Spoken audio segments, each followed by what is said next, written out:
அனைவருக்கும் வணக்கம். 2024 நாடாளுமன்ற தேர்தல் 7 கட்டமாக நடந்துகிட்டு இருக்குது. ஜூன் 4 ரிசல்ட் அனௌன்ஸ் பண்ண போகிறாங்க. நம்ம இந்த வீடியோவில் பார்க்க போகிற மாநிலம் மேற்கு வங்கம், வெஸ்ட் பெங்கால்.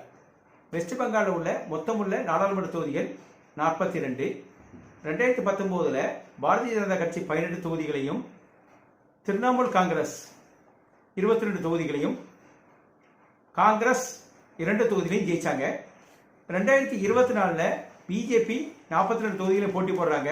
அதே மாதிரி ஆல் இந்தியா திரிணாமுல் காங்கிரஸும் 42 தொகுதிகளையும் போட்டி போடுறாங்க.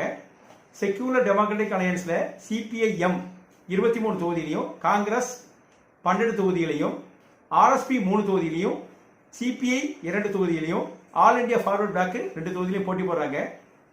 2024 நாடாளுமன்ற தேர்தலில் என்னுடைய கணிப்பு என்ன அப்படின்னா, பாரதிய ஜனதா கட்சி 24 முதல் 28 தொகுதியில் கண்டிப்பாக ஜெயிக்கும் அப்படின்னு உறுதியாக நம்புறேன். அதே மாதிரி ஆல் இந்தியா திரிணாமுல் காங்கிரஸ் 14 முதல் 18 தொகுதியில் ஜெயிக்கும் அப்படின்னு நினைக்கிறேன். செக்யூலர் டெமோக்ராட்டிக் அலையன்ஸுக்கு ஒரு தொகுதி கூட கிடைக்காது அப்படிங்கிறதா என்னுடைய கணிப்பு. என்னுடைய கணிப்பு கண்டிப்பாக கரெக்டாக வரும் அப்படின்னு நான் நம்புறேன். அது கரெக்டாக வருதா தப்பாக வருதாங்கிறத ஜூன் 4 நம்ம பார்க்கலாம்.